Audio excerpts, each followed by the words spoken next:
Hello everybody, and welcome to another edition of Score Golf TV. Well, today we've made the trip down to Myrtle Beach, South Carolina. Now this is one of the most popular golf destinations for Canadians looking to extend their golf season or get a head start on it at the beginning of the year. It is an absolutely stunning place to play golf, and there are more than 100 golf courses in this region. So certainly there is something for everybody. We're going to show you some of these beautiful golf courses here in Myrtle Beach.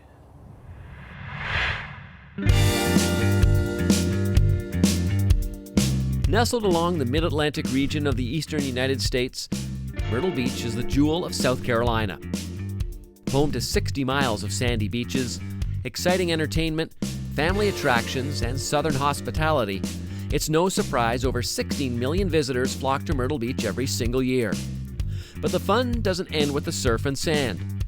Travelers to the area will surely want to keep their golf clubs handy for a round at any of the enjoyable layouts in the region. One of the best in the state is actually the oldest, Pine Lakes Country Club. Founded in 1927, it's Myrtle Beach's first golf facility and oozes with rich history both in the clubhouse and on the course. It was designed by Robert White, the inaugural president of the PGA of America, and it merits a visit. The par 70 course starts off with a friendly first hole. The first hole is a great starting hole here at Pine Lakes. It's just a fun par 4. You do have water that runs on the left side of the fairway, so you have to be a little bit careful with your tee shot. You also have 2 bunkers that kind of surround the front of the green, but it's really just a beautiful opening hole, a great start to your round here at Pine Lakes. The Grande, as it's known, guides you along a traditional parkland-style track. Several water hazards dot a number of the holes and protect the greens. The 11th, arguably Pine Lake's most scenic, is a perfect example.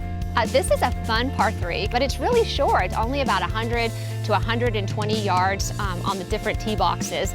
But when you're playing, just imagine that the water is not there because the green is large, a great opportunity to get up there on the green, find yourself with a nice birdie. The course isn't that long by today's standards, stretching out to just over 6,600 yards. But a quartet of par 4s from 12 to 15 does require some length. They're part of a stiffer back 9, especially the 14th. I love hole number 14. It is the signature hole here at Pine Lakes. Absolutely fun hole to play, but you need to be careful with this hole because it's very narrow. Also, the slope goes downhill. So when you're off the tee, I don't know if you want to hit your driver or not. And it is the hole here at Pine Lakes that is closest to the beach, so you get a little bit more of those trade winds. Coming home, the 18th is a straightaway par 4 with the clubhouse in view. It dips and rises from the tee to green and caps off a nice day. After undergoing a facelift a few years ago, Pine Lakes has restored its luster and returned to the high-quality course it's been for decades.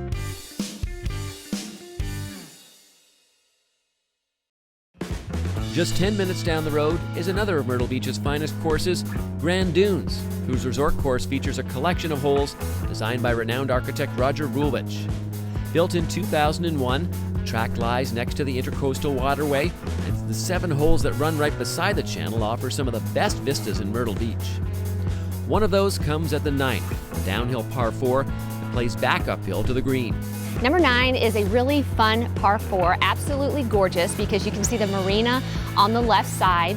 So it's really a fun hole because you're going to get some extra roll with your drive, and you want to make sure you set yourself up for a nice birdie or a par here. After making the turn, the 10th hole and its rolling fairway continues a walk along the water.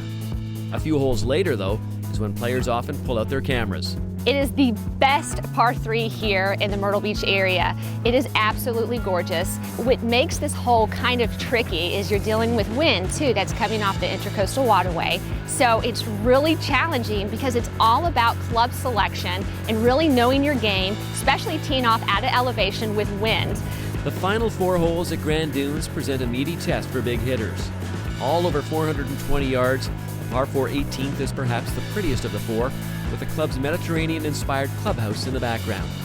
18 is a really fun finishing hole, but you got to bring out that driver, really just grip it and rip it, get out there in the middle of the fairway because there is a ridge out there, and if you can get past that ridge with your driver, you'll get a little bit more roll and you'll have a nice approach shot to the green. You know, a lot of people like to have drinks after their rounds, and so a lot of times you'll have a small little gallery of people watching you finish your round here, but it's really a great experience of golf here in Myrtle Beach. Along with its tremendous practice facility and on-site resort, Grand Dunes delivers a grand experience for those teeing it up in Myrtle Beach.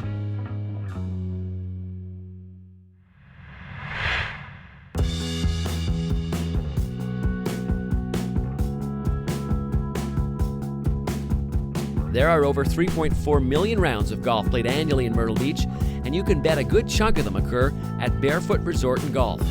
Why? Well, it's a 72-hole golf paradise with 4 courses that opened all at once back in 2000. Greg Norman, Davis Love III, Tom Fazio, and Pete Dye each contributed a design to the 2,300-acre community on which no 2 holes are alike. The Norman course at Barefoot is the most distinct, offering a European and linksy feel.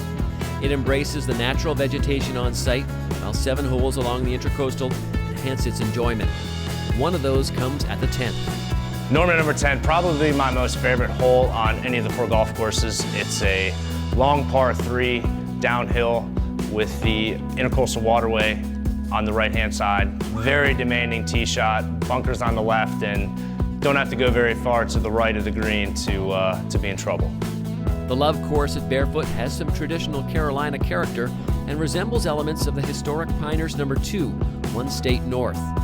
Wide open fairways make it very playable, but tricky green complexes pose a formidable defense.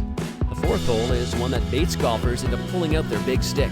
Love course number 4 is the shortest par 4 in the Myrtle Beach area, only measuring 294 from the back tees. It's a risk-reward hole with a lot of players trying to drive the green. The smartest play, obviously, is to hit an iron off the tee, but it's tempting not to hit driver when you get up on that tee box to see how short of a hole it truly is. The Dye course at Barefoot is likely the most challenging on the property. In typical Pete Dye fashion, it penalizes players for the slightest of misses and tests golfers with numerous sand traps and waste bunkers. Its final hole is both a beauty and a beast. Dye 18 is another great finishing hole. It's very, very similar to another Pete Dye course, the TPC Sawgrass, where they play the Players Championship. You'll get up on that tee box and have a lot of similarities to that. The Fazio layout at Barefoot presents a transformation from a flat piece of land into a lot of undulating terrain. Bunkers are strategically placed for errant approaches and tee shots, as is Fazio's trademark. Par 4 18th is a fun closer to this 6,800-yard track. Fazio 18 is a great finishing hole. It comes back to the clubhouse, lake all along the left-hand side with the clubhouse veranda overlooking the entire hole. It's a great finishing hole to the Fazio course. Not only is it close to the beaches, shops, and restaurants, but Barefoot Resort is an ideal spot for travelers who want to play a lot of golf and not travel far to do so.